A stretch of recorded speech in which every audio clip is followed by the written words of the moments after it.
But anyways, okay. New favorite show. Almost through it because there's only 2 seasons. Love After Lockup. I'm telling you, man. Love After Lockup. Yes. Tiger Man wants to say what? Love After Lockup. I don't know why I thought that would discourage him. I don't know why bringing attention to him didn't discourage him from doing it more. It's about people, and it's about people who mostly who meet and then who meet their mates through like meetaninmate.com and sites like that where there's a site. Wow. Yeah. Well, that's the first thing that like, it was like a mind blower, but I mean, I'm telling you, it's like, yeah, there's a lot of like VH1 style kind of editing to it where you should play Minecraft or like watch it with a partner because like there's a lot of opportunity to just talk.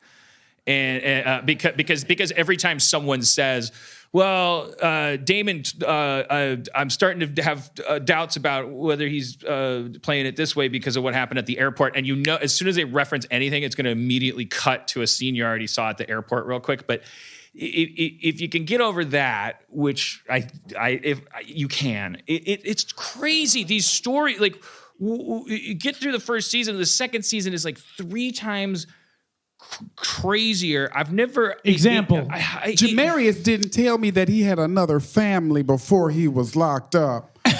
And now we all live together. Well, there is one. What's his name? Jamarius. There is one girl who doesn't know. There's a lot of there's going to be a lot of like. Didn't he wrestle Cerberus? When Christina first looked me up on PrisonDate.com, you know, she told me she's okay with my situation, but she's not okay with my situation. Well, here's what's Murder. crazy. They did it's all across the gender and racial spectrum. You gotta stop, man. Dude, you gotta stop. It's gonna go Adam Goldberg so fast. Yeah. That's something first. I didn't know I had preconceptions about this stuff, but when I heard about like, Love After Lockup, I just immediately first of all pictured like the kind of like that the women that write to the inmates and then it's like, oh, what's going on with them? And you got these preconceived notions. Okay, no, there's just as many guys doing it with like these female inmates. And like, here's the crazy thing is the similarities. The crazy thing is the stuff that crosses all lines of gender and race, I guess are the 2 lines. I don't know. I would say class, like the Monopoly guys getting out of prison. There's no episode like that. But I was kind of like blown away in an almost uplifting, humanistic way to like, oh my God, stories this extreme, like gender's an artificial construct because what's really defining these people is whether you're out of prison or in prison. That's the 2 genders in these relationships. And the people who are out of prison, I hope there's not an exception to this because they would definitely not deserve to be lumped in this way. And I don't want to judge anybody ever for the rest of my life, but I'm like fascinated by the fact that like it seems like all the people that are out of prison that are going to these prison sites to find a mate, it's like they all are going there because in every sense of the phrase, on both levels of the phrase, they like the idea of having a prisoner for a mate. So that includes after they get out, like these, in whatever way that you're capable of expressing it, like these people are like, oh, this is their recourse to control. Like they want to be a warden in a relationship. Mm-hmm. Now that sometimes that takes the form of like toxic masculine, like there's like crazy, fucking crazy. The characters on this show, you're gonna learn their names and be like, there's no boring ones. It's like and I actually I feel like I'm learning about relationships because it's so extreme. It's so dysfunctional. Out of the gate that it's sort of that's not good learning. No, it is. It is.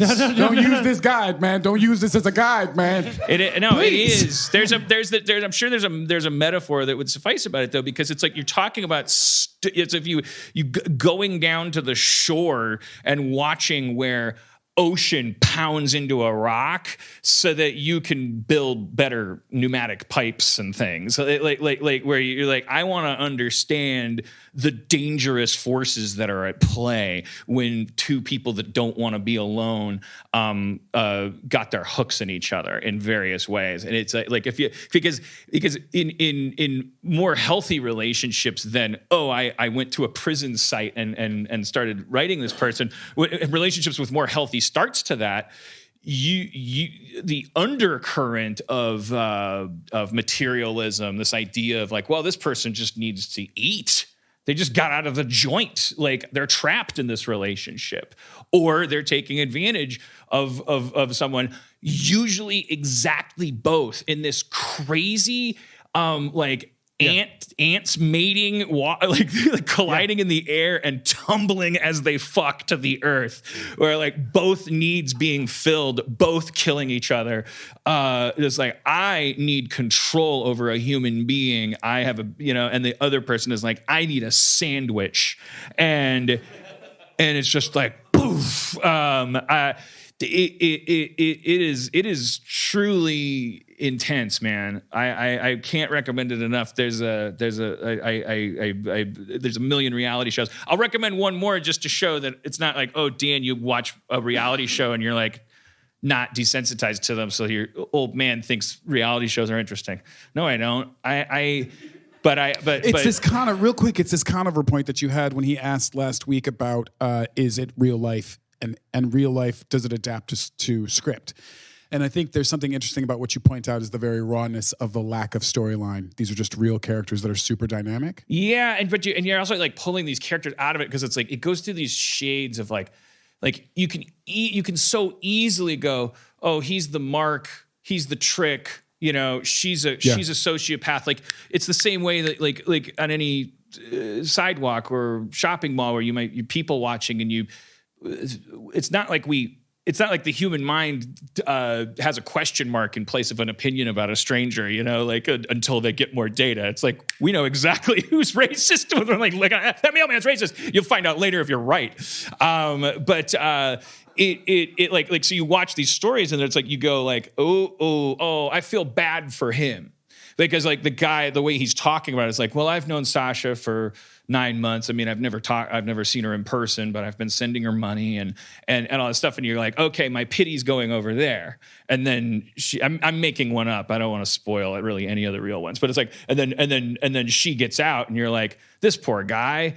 And it's just like, it's not even just like it flips to, oh, this guy's a monster. It's like, while it's flipping to he's a monster, it's also you're kind of like you're learning more about why she might be. Well, why was she in prison and and what is she supposed to fucking do? And again, like it makes no difference if it's a dude. Like the dudes are like fucking, they could snap the woman's neck, but it changes nothing about the dynamic on that fundamental level. That there's one person who's like, I just got out of prison. I really want to sit in a lawn chair in my backyard and drink a beer and stare at the sun. And the other person is like, I have decided a year ago that I am in love with this person and I need them to get a job. And it's just like, wow, away we go. Rock'em sock'em robots. Yeah. And it Can really you imagine casting that shit? I think the only grim thing about it is that after a while you kind of like start to realize that, nobody's getting out of prison with autonomy.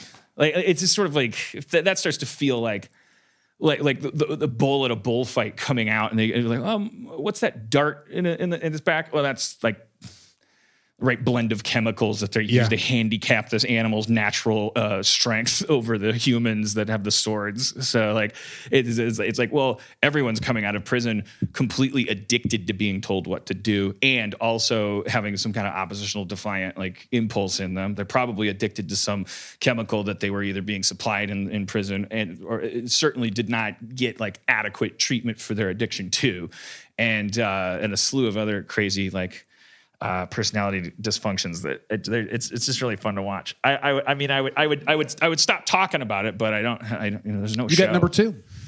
What's recommendation number 2? Oh, it's not as exciting. I just thought it was a really good, well produced reality show. It's about like the remember I think I might have mentioned it before.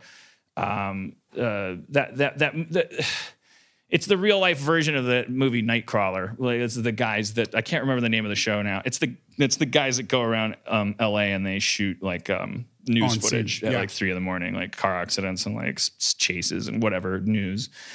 And there's like three companies that are in competition with each other, and they all have histories with each other. And I thought it was a really really fun show to watch. Are those guys the same as paparazzi in that? I know it's paparazzi, but I say paparazzi. Are they the same? Do they have the same background? Are they like LA locals, or are they transplants from like Eastern Europe? Well, it's the show opens with and is produced by, and you're kind of like, oh, these are the guys that are my favorite, and it's the show that they made, but it's like British brothers, and the first guy is just like he's an adrenaline junkie, like he as far as he is concerned, chasing police and ambulances or just trying to use the freeway system to get to an intersection point where you're going to get the perfect, like that adrenaline is his idea of a perfect job. And then the only dilemma is, how am I going to get paid to do this? Like in a way that's going to also feed my family, and like while other people are like doing it differently in a way that's going to box the Mon Pop corpse filming out of the market. I think is a real crime. What happened to the small business?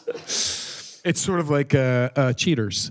There's two hosts, but one of them is clearly like into it. Cheaters? Yeah. Oh, that show where they go catch the people cheating? Yeah. There's 2 hosts because the first guy got stabbed? Didn't the guy I always get thought stabbed? I thought they were. Am I wrong about this? Aren't there 2 dudes? Yeah. There's 2, thank you. Only one dude out here watching Cheaters. One of them is like, okay, let's go. And the other one's like, why were you here, Dontrell? Like he just really takes it personal when he busts the guys. Maybe one of them's a cheater. Yeah. So they're like, well, I'm good at hosting the show because I have cheated. I'm not gonna lie, my heart's not in it. I kind of wish the guy would get away. Just want to feel a little vicarious calm about cheating. But I do know where they're going to be. And like that's part of their job. Have you guys seen the commercial for the show about the task force that handles child abduction? And the gimmick is that there's a new member of the team. She was a child abductee.